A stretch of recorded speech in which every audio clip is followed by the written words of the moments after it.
अस्सलाम वालेकुम dear student, कैसे हैं? उम्मीद करते हैं जहाँ भी होंगे खैर आफियत के साथ होंगे। इसी नेक दुआ के साथ आज का जो हमारा नेक्स्ट लेक्चर है उसका आगाज़ करते हैं। आज के इस लेक्चर के अंदर हम डाइजेशन का थोड़ा बहुत इंट्रोडक्शन करने वाले हैं कि डाइजेशन क्या होती है, उसके कौन कौन से टाइप्स होते हैं या फिर डाइजेशन क्यों होती है, ये सारी चीज़ें इसके अंदर हम डिस्कस करने जा रहे हैं।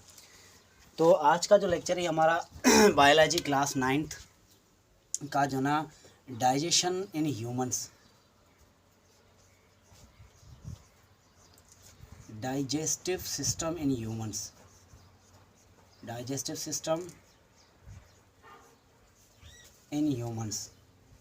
आज हम इसको डिस्कस करने वाले हैं कि डाइजेशन सिस्टम ह्यूमंस के अंदर क्या है, इसके बारे में हम थोड़ा बहुत डिस्कस करने वाले हैं। सबसे पहले अगर हम डाइजेशन की बात करें कि डाइजेशन क्या होता है या फिर डाइजेशन अगर हमारी बॉडी में ना हो तो क्या होता है। मोस्टली डाइजेशन का किसे जाता है, डाइजेशन होती क्या है। अब डाइजेशन का मतलब है डाइजेशन का मतलब है कि breaking of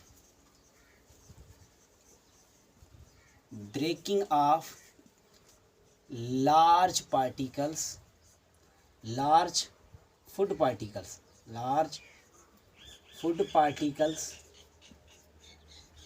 into small food particles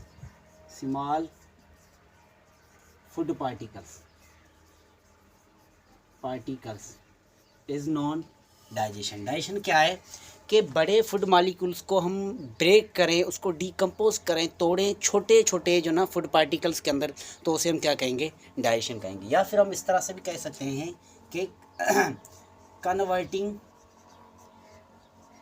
converting of macromolecules into the micromolecules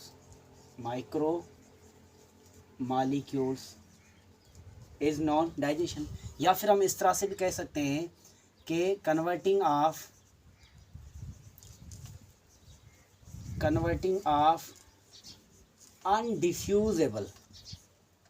अनडिफ्यूजेबल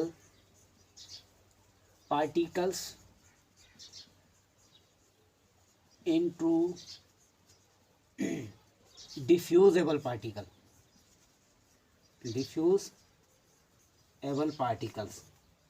के जो नॉन डिफ्यूजिबल पार्टिकल हैं उनको हम अगर डिफ्यूजिबल पार्टिकल के अंदर कन्वर्ट करें तो इस प्रोसेस को, इस अमल को हम क्या कहेंगे, डाइजेशन कहेंगे।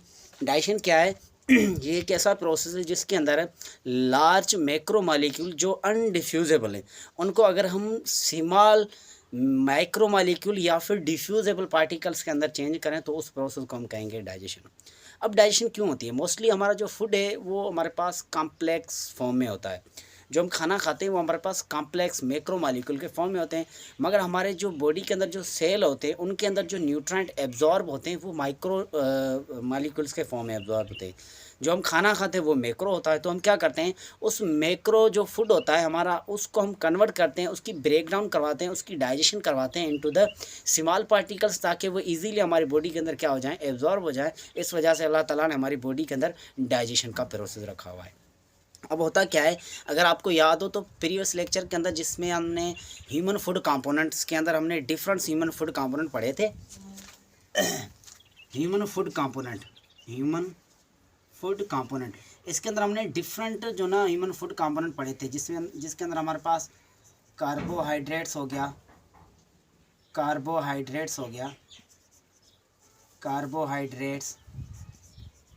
प्रोटीन्स, लिपिड, ये हमारे पास जो ना प्रीवियस ह्यूमन फूड कंपोनेंट के अंदर हमने पढ़ा था। इसके अलावा और भी बहुत सारे कंपोनेंट थे, मगर मेन हमारे पास ये 3 थे। तो हमने पढ़ा था कि अगर कार्बोहाइड्रेट की अगर हम ब्रेक डाउन करें तो इनमें से हमें क्या मिलेगा, इसमें से हमें ग्लूकोज मिलेगा। अगर प्रोटीन की हम क्या करें, डाइजेशन कराएं, तो इसमें से हमें अमाइनो एसिड्स मिलेंगे। या फिर अगर लिपिड की हम डाइजेशन कराएं तो इसमें से हमें क्या मिलेंगे, फैटी एसिड्स मिलेंगे। प्लस इसमें से हमें क्या मिलेगा, ग्लाइसरोल्स मिलेंगे। तो ये हमने प्रीवियस लेक्चर के अंदर हमने डिस्कस किया हुआ था। अब क्या है कि ये जो हमारे पास ग्लूकोज है, अमाइनो एसिड है या फिर फैटी एसिड्स, ये हमारे पास सारे जो है ना, ये हमारे पास है माइक्रो मॉलिक्यूल्स। ये हमारे पास क्या है, माइक्रो मॉलिक्यूल्स हैं। Micro molecules. और ये जो सारे हमारे पास पड़े हुए हैं ये सारे हमारे पास क्या हैं, ये हमारे पास मैक्रो मालिक्यूल्स हैं। अब हमारी बॉडी को एक्चुअल में जो नीड होती है ना वो इन पार्टिकल्स की नीड होती है, इन फूड पार्टिकल्स की, इन न्यूट्रिएंट की ज़रूरत होती है। हमारी बॉडी को ग्लूकोज की ज़रूरत होती है ना कि कार्बोहाइड्रेट की। हमारी बॉडी को अमाइनो एसिड्स की ज़रूरत होती है ना कि हमारी बॉडी को प्रोटीन की। हमारी बॉडी को फैटी एसिड एंड ग्लाइसरोल्स की ज़रूरत होती है ना कि लिपिड्स की। मगर ये जो हमारे पास ग्लूकोज है, अमाइनो एसिड है, फैटी एसिड, ग्लिसरॉल है, ये हमारे पास फ्री इन नेचर पड़े हुए नहीं है, ये इस फॉर्म में हमारे नेचर में नहीं पड़े हुए, ये हमेशा पड़े हुए हैं ग्लूकोज के अंदर, ग्लूकोज के फॉर्म में पड़े हुए हैं। अगर हमें ग्लूकोज की ज़रूरत है तो हम कार्बोहाइड्रेट्स खाएंगे, क्योंकि ग्लूकोज जो ना ये ग्लूकोज की फॉर्म के अंदर नेचर में नहीं पड़ा हुआ है, ये हमेशा नेचर के अंदर कार्बोहाइड्रेट्स की फॉर्म में पड़ा हुआ है। तो इस वजह से हम क्या करते हैं, इन मैक्रो मालिक्यूल्स को खाते हैं। तो इन ये जो हमारे पास है ये मैक्रो मालिक्यूल, तो हमें ज़रूरत है इन माइक्रो की, मगर हम क्या करते हैं इन मैक्रो मालिक्यूल को खाते हैं। अभी ये बड़े मालिक्यूल हैं, ये ईजिली हमारे सेल के अंदर डिफ्यूज़ नहीं हो पाएंगे, ईजिली उसके अंदर जा नहीं पाएंगे, तो हम क्या करते हैं इनकी डाइजेशन करवाते हैं। जब इनकी हम डाइजेशन कराएंगे तो इनमें से हमें ये स्मॉल माइक्रो मालिक्यूल मिलेंगे जो कि एक्चुअल में हमारे सेल की क्या है ज़रूरत है, सही है। तो इसमें से क्या करते हैं, ग्लूकोज को हम यूज़ करते हैं फॉर द एनर्जी, ग्लूकोज को हम एनर्जी पर्पज़ के लिए इस्तेमाल करते हैं। अमाइनो एसिड्स एंड इनको हम क्या करते हैं बॉडी की ग्रोथ, उसके अलावा हम बॉडी की डेवलपमेंट के अंदर इस्तेमाल करते हैं। तो एक्चुअल में कहने का मतलब कि हमारी बॉडी को जो ज़रूरत है वो इन माइक्रो मालिक्यूल्स की ज़रूरत है और इन माइक्रो की ज़रूरत नहीं है।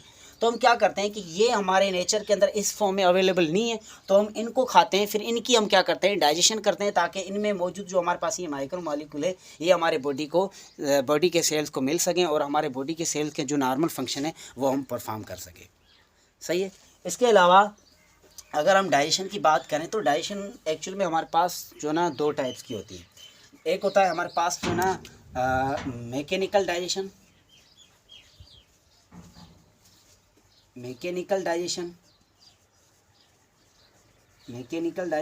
दूसरी हमारे पास होती है केमिकल डाइजेशन।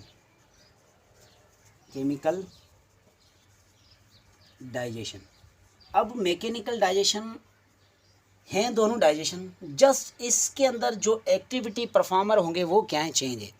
यहाँ पर जो एक्टिविटी परफॉर्मर है वो फिज़िकली जो ना कुछ पार्टिकल होंगे जो एक्टिविटी परफॉर्म करेंगे। फ़र्ज़ करें इनके अंदर जो डाइजेशन करवाने वाले होंगे वो होंगे हमारे टीथ, या फिर हमारे जो ना स्टोमक के मसल्स होंगे। स्टोमक के जो मसल्स हैं वो भी क्या करवाते हैं, मैकेनिकल डाइजेशन करवाते हैं। या फिर टंग हो गई हमारी, इनका भी कुछ रोल होता है किसके अंदर, जो ना मैकेनिकल डाइजेशन के अंदर, कि ऐसा प्रोसेस जिसके अंदर फिजिकली किसी चीज़ को क्या करें हम छोटे छोटे ज़रात के अंदर तोड़ें by the help of teeth, muscles, tongue, is called mechanical digestion.